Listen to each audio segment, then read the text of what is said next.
Hi hello welcome to our channel. రాష్ట్రంలో ముఖ్యమంత్రి రేవంత్ రెడ్డి గారు 6 గ్యారంటీల అమలు అని చెప్పి సాధ్యం కాని హామీలను నెత్తిన పెట్టుకొని ఇప్పుడు ప్రస్తుతం సాకులు వెతకబోతున్నారా అంటే అవుననే సమాధానం వస్తున్నది. ఎందుకు ఏమిటి వివరాలు సీనియర్ జర్నలిస్ట్ శ్రవణ్ కుమార్ గారిని అడిగి తెలుసుకుందాము.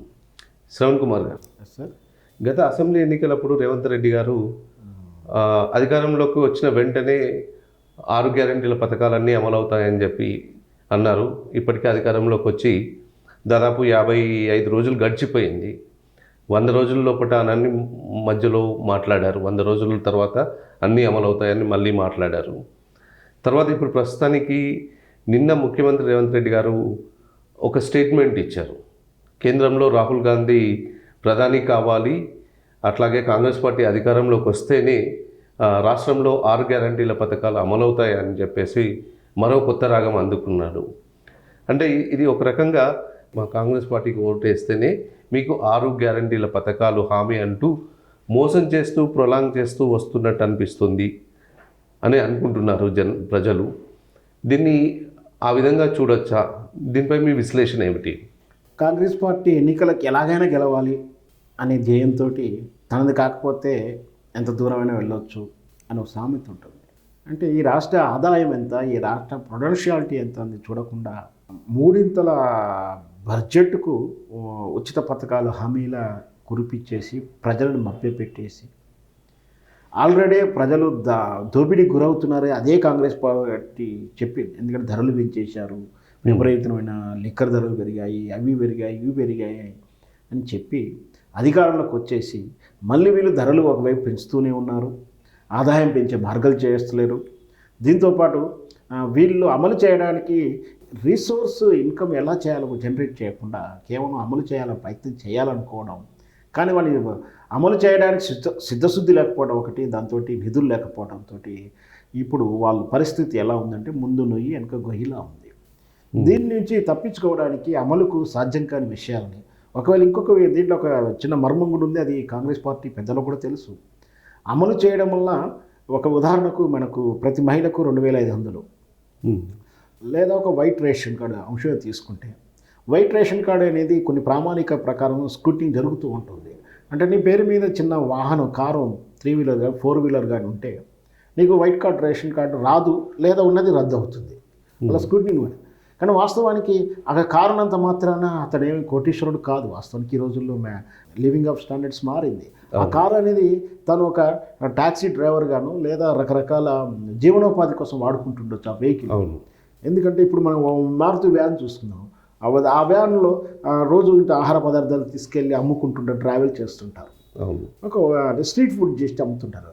అది కూడా స్క్రూటినీలో తీసేస్తా అంటే ప్రజలు చాలా కోపం వస్తుంటుంది.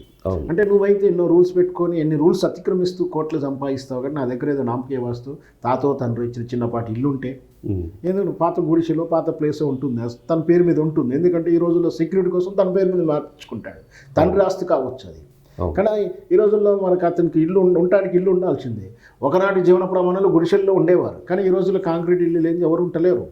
సో అంత మాత్రాన నీకు సొంత ఇల్లు ఉందనో వైట్ రేషన్ కార్డు తీసేయడం ఇట్లాంటి కారణాలతో తీసేసినప్పుడు ప్రజల నుంచి స్పందన నెగిటివ్ వస్తుంది. లేదా ఒక పథకం 2500 ప్రతి మహిళకి ఇస్తాడు, దానికి కూడా 1,96,000 కండిషన్స్ పెట్టారు. దాంతో కూడా రాని వాళ్ళు రివర్స్ అవుతారు.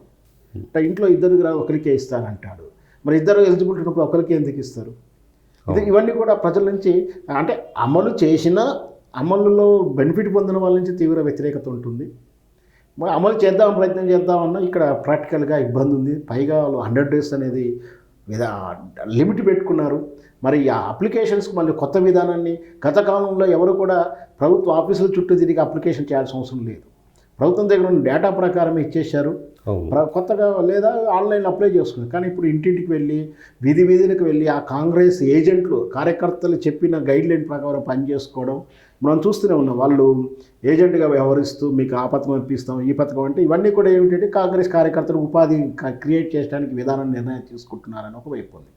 సో వెరసి వీటిని అమలు చేయడానికి వాళ్ళ దగ్గర డబ్బులు లేక సాకులు వెతుకుతున్నారంటే అవునదిగా సమాధానం దొరుకుతుంది. ఎందుకంటే మనం ఆల్రెడీ ఒక పాట కూడా వినున్నాం, శ్వేతపత్రం రిలీజ్ చేసి ఖజానాలు ఖాళీగా ఉన్నాయండి, జీతాలు ఇవ్వడానికి ఎగ్గొడుతున్నారంటే కూడా ఒక పాట కూడా ఉంది మన తెలుగు సినిమాలో ఉంది మనకు. సో అలాగే ఈ శ్వేతపత్రం చేసి ఖజానాలు ఖాళీగా ఉన్నాయని చెప్పే ప్రయత్నం చేయడం లేదు. ఒకవేళ చేస్తే ఇలాంటి ప్రతికూల పరిస్థితులు వస్తున్నాయి కాబట్టి మేము చేయలేకపోతున్నాము అని చెప్పలేక కేంద్రంలో కాంగ్రెస్ ప్రభుత్వం వస్తే రాహుల్ గాంధీ ప్రధానమంత్రి అయితే కానీ ఇక్కడ ఇవి అమలు కావంటారు. అంటే ఇన్ని రోజులు మరి కేంద్రం వాళ్ళు ఇస్తేనే అమలు చేస్తానికి వచ్చాడా? ఈ రాష్ట్రం ఆదాయం నుంచి తీసి ఇవ్వడా, కేంద్రం ఇచ్చే నిధుల నుంచి తీసి ఇస్తారా? ఈ గ్యాప్ ఎవరికి తెలవాలి? ఇవన్నీ ఈ రాష్ట్ర నిధుల నుంచే కదా, ఈ రాష్ట్ర పథకాలే కదా అవన్నీ. మరి కేంద్రం ఏడికి రాహుల్ గాంధీ ప్రధానమంత్రి అయితే రాహుల్ గాంధీ జోబుల నుంచి ఇస్తాడా? రాహుల్ గాంధీ జోబుల నుంచి కూడా ఏదైతే నరేంద్ర మోడీ ప్రభుత్వం ఉన్నా రాహుల్ గాంధీ ఉన్నా కేంద్రం ఎంతవరకు ఇవ్వాలో అంతవరకే ఇస్తుంది. ఈ పథకాలకు కానీ అక్కడ ప్రధానమంత్రి కానీ ఏ విధంగా సంబంధం ఉండదని చెప్పి రేవంత్ రెడ్డి గారు చాలా తరచు డిబేట్లో చెప్పుకుంటూ వచ్చారు. నేను చాలా చాకచక్యంగా మాట్లాడుకొచ్చాను, తీసుకొచ్చుకున్నాను అని చెప్పడం విన్నాం.